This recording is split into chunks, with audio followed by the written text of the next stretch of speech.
It's no surprise to hear that Washington has a spending crisis. Surprise, surprise. And one way the White House is trying to solve that problem is by cutting our military budget. But as John Jessup reports, many critics worry that those cuts could seriously hurt America's national defense. For decades, no other country could rival the supremacy of America's armed forces. But some military analysts believe President Obama and his chief military advisors are on a course to gut America's defense, while other countries like China and Russia ramp up their next-generation military arsenals. Secretary Panetta's magic bullet that he can cut away all these dollars and capabilities from the U.S. military and keep it as strong as it is today are really just, words on a memo flying around the Pentagon. Mackenzie Eaglin, a military analyst at the American Enterprise Institute, believes the president's proposed $525 billion defense budget will weaken the military by cutting 100,000 active duty troops and spending less on the weapons and technology they use. But she says that's not the worst of it. Another wave of across-the-board cuts are scheduled to kick in January. This possibility of an additional $500 billion in defense cuts coming on the first $500 billion as part of the debt ceiling deal would truly set the military back into where basically we become a regional power. We lose our global superpower status as a military. Those concerns are echoed by defense hawks here on Capitol Hill, saying it will put America and its allies at risk. Some are trying to find ways to avoid those cuts if possible. Still others disagree with the doomsday predictions about America's declining military might. The U.S. military will remain, by any objective standard, the most dominant military relative to any comparable combination of possible adversaries. Chris Preble, a former U.S. Navy officer with the Libertarian Cato Institute, says the cuts are needed to curb government spending and to modernize military strategy. He says the president's proposed budget mirrors how much the U.S. spent during the Cold War buildup under President Reagan, and he believes it's time to rethink deployments and missions overseas and here at home. People become accustomed to having a base in their district or building ships or building planes, and so you build up a whole set of political constituencies that want to keep that ball rolling. And what about the people who work in the military? How will the cuts affect them?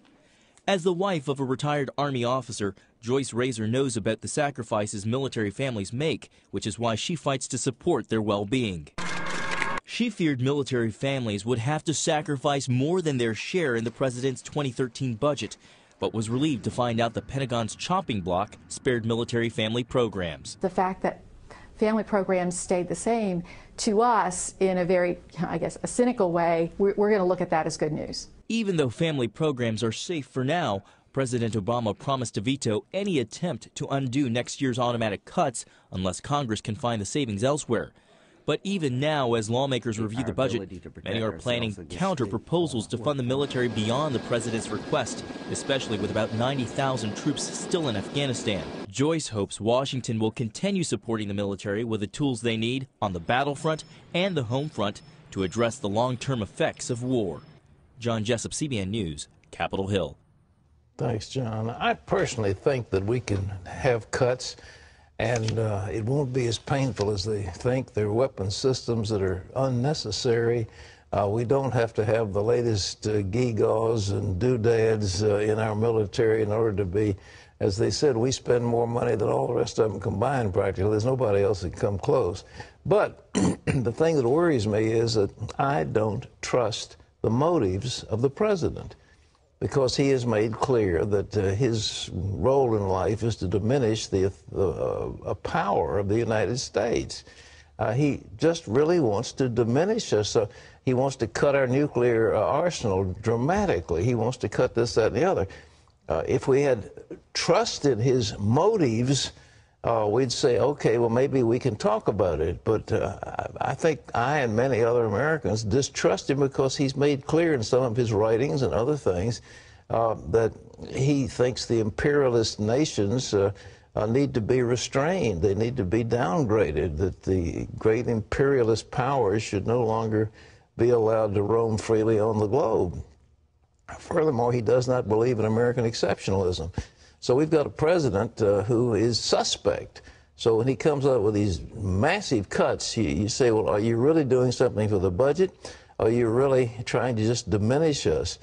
and it's certainly true with the budget. Some of those proposals in there for spending and cuts, especially in taxes, really make no economic sense at all. All they do is it's an attempt to level the playing field, to establish what he calls fairness, which means that this guy's got a little bit more money than the other one, and he should be brought down to level. Well, that isn't good economic policy. But he has an agenda. And that's the problem we're dealing with here, ladies and gentlemen, is that we've got a man in charge of this country who has an agenda. And we question, is that agenda in keeping with the long-range goals of the United States of America? And I question it. Lee Webb has the rest of our top stories from the CBN Newsroom. Lee? Pat, polls are predicting a tight race between Mitt Romney and Rick Santorum in Michigan's Republican primary today. Romney is hoping to reclaim frontrunner status, and Santorum is making a powerful bid in Romney's native state. Losing Michigan would be a major blow to Romney, and it could throw the Republican race into chaos. But momentum appears to be on Romney's side. He has moved up in the polls recently. David Brody and John Waggy will join me for a live update on the Michigan and Arizona primaries tonight on the 700 Club on the Family Channel, and we will have a full report on the results with David and Pat on tomorrow's 700 Club. Pat, any predictions? Yeah, my prediction is that Mitt's going to take it in both states. He certainly is way ahead in the polls in Arizona, and there seems to be Santorum is not close. In terms of Michigan, I think people are beginning to think possibly some of Santorum's statements are a little bit extreme for a general election candidate, and they're beginning to come back to Mitt. So it was close for a time, but right now Mitt's closing the gap, and it seems as we're getting right close to the election today that the sentiment in Michigan is going to favor Romney, but we'll see what comes out. But that would be my forecast. Lee? President Obama's health care law is hurting him in the so-called swing states, places where the election is up for grabs. A new USA Today Gallup poll shows 53% of registered voters in those states think the health care law is a bad thing. 38% believe it's good. 42% say it makes things worse for their families. Only 20% thinks it will makes things better. And 76% believe the mandate that every American buy health insurance is unconstitutional. Only 19% believe it's constitutional. Britain's top financial official says his government is out of money. George Osborne says the UK doesn't have the money to increase spending in the next budget. And he says it can't afford tax cuts either. Osborne is the equivalent of the U.S. Secretary of the Treasury. He says the British government has run out of money because all the money was spent in the good years. Pat? That's right. Well, you know, they're saying what we're saying about the United States. The money just isn't there, and the liberals have got to understand you just cannot spend forever and ever and ever without, quote, running out of money. So you've got a high British official that's telling the truth, and we wish that Geithner and some of them in charge of the United States would tell the truth about where we are. You can't keep on spending deficits at about 40% of your budget every year without having serious consequences. So we're in that phase right now, and it doesn't look good. It's amazing in Washington, there's nobody that wants to compromise. There's no compromise, no spirit of putting the country first. It's always partisanship, and the partisanship's going to kill us. Lee? A second teenager now is dead after Monday's high school shooting in the small city of Chardon, Ohio. 3 others are seriously wounded, and an entire community is just trying to make sense of it all. Ephraim Graham has the story. It's a nightmare that could happen in any community. Now Chardon, Ohio is forever changed. At 7:30 Monday morning, a gunman walked into the high school cafeteria and opened fire. We have an active shooter at the high school.